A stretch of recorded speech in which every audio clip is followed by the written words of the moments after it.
ओम साई राम। स्वागत है आपके अपने चैनल साईं जीवन माला पे। तो आज हम आपको शिरडी के साईनाथ महाराज के साईं सच्चरित्र का अध्याय 9 का पाठ और श्रवण करके आप लोगों को बताएंगे। साईं सच्चरित्र के अध्याय 9 का व्याख्या और पाठ आप लोगों के समक्ष हम करेंगे। तो आप सभी हाथ जोड़कर प्रार्थना कर लीजिए कि हे शिरडी के साईनाथ, हे पर ब्रह्म परमेश्वर, हे परम पिता, आपकी जय हो। साईं बाबा, आज हम साईं द्वारका माई में आपके लिए साईं सच्चरित्र अध्याय 9 का पाठ प्रारंभ कर रहे हैं। बाबा, आपसे यही आग्रह, शिरडी में संसार में जो आई इस महामारी से सभी की रक्षा करो बाबा। सुख शांति समृद्धि के दिन लाओ बाबा। जल्द से जल्द बाबा अपनी कृपा बरसाओ बाबा। रहम करो बाबा, दया करो बाबा, कृपा करो बाबा। हम जो अध्याय आपको सुना रहे हैं बाबा, उसे श्रवण करें बाबा और हमें आशीर्वाद दें कि यह क्रम हम हमेशा जारी रखें। यह प्रार्थना करने के बाद आप सभी साईं बाबा की जय बोलिए और साईं सच्चरित्र के अध्याय 9 का पाठ चालू कीजिए। तो आप भी घर में समय मिले तो साईं सच्चरित्र के महाग्रंथ का पठन करें। चूँकि संसार में बहुत ही भयानक बीमारी महामारी फैली हुई है, जिससे शिव प्रभु भगवान और हमारे स्वास्थ्य अधिकारी, हमारे पुलिस अधिकारी और जो सफाई कर्मी हैं, इन्हीं लोगों के आशीर्वाद, इन्हीं लोगों की देश के प्रति जो भावना है, प्रेम की भावना है, जो ये अपने कर्तव्य पे अग्रणी है, इन्हीं से हमारा संसार बच सकता है। हम प्रार्थना करें उनकी लंबी उम्र की। यही साईं सच्चरित्र का सार है। तो आप सभी साईं जीवन माला के इस चैनल पे नए हैं तो जल्दी से सब्सक्राइब कर लीजिए, बेल आइकन को ऑन कर दीजिए। और अगर आप सभी साईं जीवन माला साईं बाबा सेवा आश्रम के सदस्य बनना चाहते हैं तो साईं जीवन माला सब्सक्राइब बटन के नीचे में लिखा हुआ है ज्वाइन, तो ज्वाइन करके आप साईं जीवन माला की सदस्यता प्राप्त करके साईं बाबा सेवा आश्रम और साईं जीवन माला के कार्यों में अपनी सहभागिता प्रदान कर सकते हैं। ओम साई राम। शुरुआत करते हैं साईं सच्चरित्र के अध्याय 9 का। विदा होते समय बाबा की आज्ञा का पालन और अवज्ञा करने के परिणामों के कुछ उदाहरण, भिक्षावृत्ति और उसकी आवश्यकता, भक्तों के अनुभव।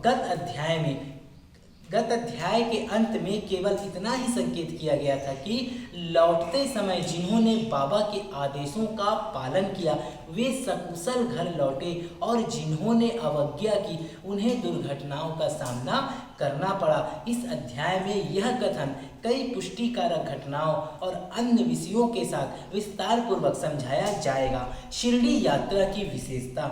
शिरडी यात्रा की एक विशेषता यह थी कि बाबा की आज्ञा के बिना कोई भी शिरडी से प्रस्थान नहीं कर सकता था, और यदि किसी ने किया भी तो मानो उसने अनेक कष्टों को निमंत्रण दे दिया।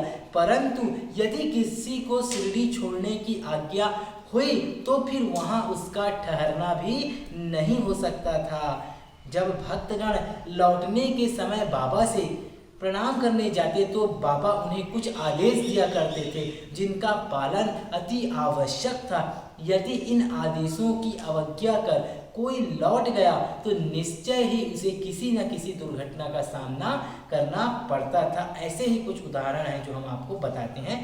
तात्या कोटे पाटिल जो बाबा के परम भक्तों में से एक था। एक समय तात्या कोटे पाटिल तांगे में बैठकर कोपर गांव के बाजार को जा रहे थे और बड़ा शीघ्रता से बाबा की मस्जिद में आए, बाबा को प्रणाम किया और कहा कि मैं कोपर गांव के बाजार को जा रहा हूं। बाबा ने कहा थोड़ा शीघ्रता करो, थोड़ा विश्राम करो, बाजार जाने का विचार अभी छोड़ दो और गांव के बाहर अभी ना जाओ। उनकी उतावली को देखकर बाबा ने कहा अच्छा कम से कम एक काम करो कि सामा को तो साथ लेते जाओ। उन्होंने बाबा की आज्ञा की अवहेलना करके उन्होंने तुरंत तांगा को आगे बढ़ाया। तांगा के 2 घोड़ों में से एक घोड़ा जिसका मूल्य लगभग 300 रुपये था, अति चंचल और द्रुतगामी था। रास्ते में सवाली विहीर ग्राम पार करने के पश्चात वह अधिक वेग से दौड़ने लगा। अकस्मात ही उसकी कमर में मोच आ गई और वह वहीं पर गिर पड़ा।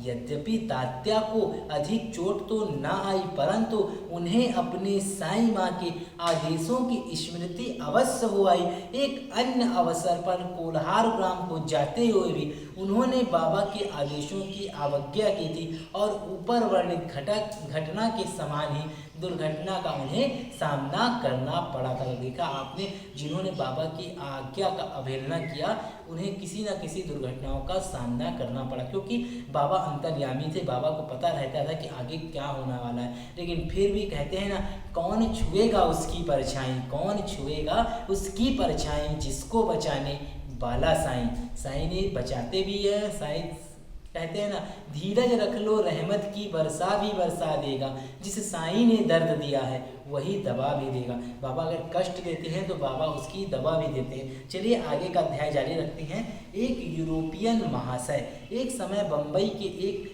यूरोपियन महाशय नाना साहब चंदोरकर से परिचय पत्र प्राप्त कर किसी विशेष कार्य से शिरडी आए। उन्हें एक आलीशान तंबू में ठहराया गया। वे तो बाबा के समक्ष नत होकर कर कमलों का चुंबन करना चाहते थे। इसी कारण उन्होंने 3 बार मस्जिद की सीढ़ियां चढ़ने का प्रयत्न भी किया, परंतु बाबा ने उन्हें अपने समीप आने से रोक दिया। उन्हें आंगन में ही ठहरने और वहीं से दर्शन करने की आज्ञा प्राप्त हुई। इस विचित्र स्वागत से अप्रसन्न होकर उन्होंने शीघ्र ही शिरडी से प्रस्थान करने का विचार किया और विदा लेने के हेतु वे वहां आए। बाबा ने उन्हें दूसरे दिन जाने और शीघ्रता न करने की राय दी। अन्य भक्तों ने भी बाबा के आदेशों की पालन करने की प्रार्थना की, परंतु वे सब की उपेक्षा कर तांगे में बैठकर रवाना हो गए। कुछ दूर तक घोड़े तो ठीक ठीक चलते रहे, परंतु सवाली भीर नामक गांव पार करने पर एक बाईसाइकिल सामने से आई, जिसे देखकर वह घोड़ा भयभीत हो गया और द्रुत गति से दौड़ने लगा। फलस्वरूप तांगा पलट गया और महाशय जी नीचे लुढ़क गए और कुछ दूर तक तांगे के साथ साथ घसीटते चले गए। लोगों ने तुरंत ही दौड़कर उन्हें बचा लिया, परंतु चोट अधिक आने के कारण उन्हें कोपर गांव के अस्पताल में शरण लेनी पड़ी।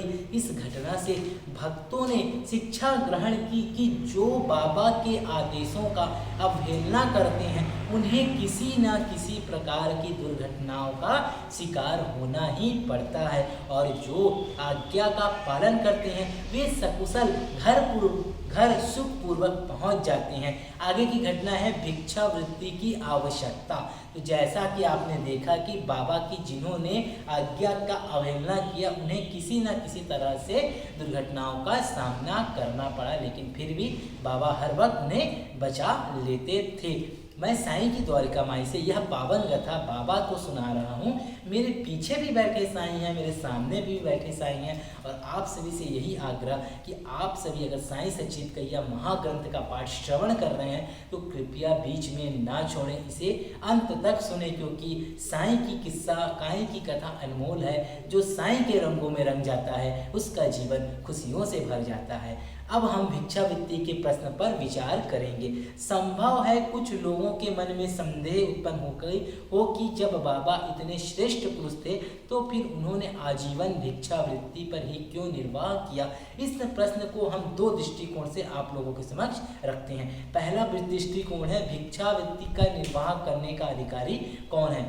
शास्त्रानुसार वे व्यक्ति जिन्होंने 3 मुख्य आसक्तियों कामनी, कंचन और कीर्ति का त्याग कर आसक्ति मुक्त हो संन्यास ग्रहण कर लिया हो, वे ही भिक्षावृत्ति के उपयुक्त अधिकारी हैं, क्योंकि वे अपने गृह में भोजन तैयार कराने का प्रबंध नहीं कर सकते, अतः उन्हें भोजन कराने का भार गृहस्थों पर ही है।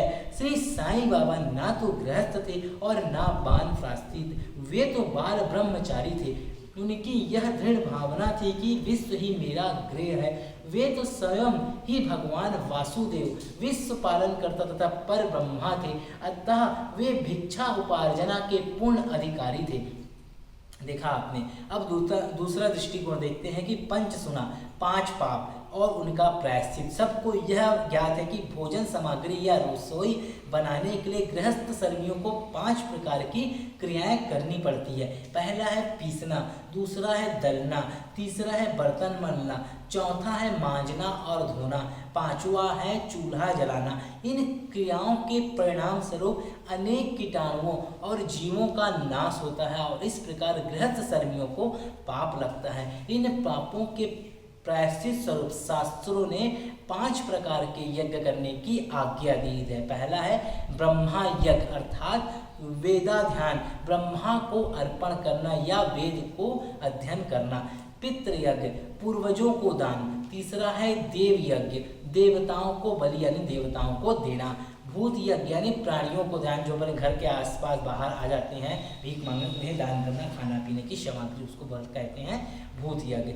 मनुष्य अतिथि यज्ञ, मनुष्यों अतिथियों का ध्यान रखते हैं। हमारे घर में जो मेहमान आते हैं वह भी भगवान के एक स्वरूप है, तो उन्हें हमें अच्छी भावनाओं के साथ उनका आदर सत्कार और उन्हें अच्छी आदर सत्कार की भावनाओं के साथ हमें उनका अतिथि सत्कार करना चाहिए और भोजन उन्हें खिलाना चाहिए। यदि ये कर्म विधि शास्त्रानुसार किए जाएं तो चित्त शुद्ध होकर ज्ञान और आत्मानुभूति की प्राप्ति सुलभ हो जाती है। बाबा द्वार द्वार पर जाकर गृहस्थ कर्मियों को इस पवित्र कर्तव्य की स्मृति दिलाते रहते थे और वे लोग अत्यंत भाग्यशाली थे जिन्हें घर बैठे ही बाबा से शिक्षा ग्रहण करने का अवसर मिल जाता था। बोलिए श्री सच्चिदानंद सद्गुरु श्री साईनाथ महाराज की जय। अनंत कोटि ब्रह्मांड नायक राजाधिराज योगी राज परम ब्रह्म श्री सच्चिदानंद सद्गुरु श्री साईनाथ महाराज की जय। तो अध्याय 9 अभी जारी है। अगले अध्याय में हम भक्तों के अनुभव, तरखट कुटुंब, पिता और पुत्र और श्रीमती तरखट की आश्चर्यजनक कथाओं का श्रवण करेंगे और बाबा को सुनाएंगे।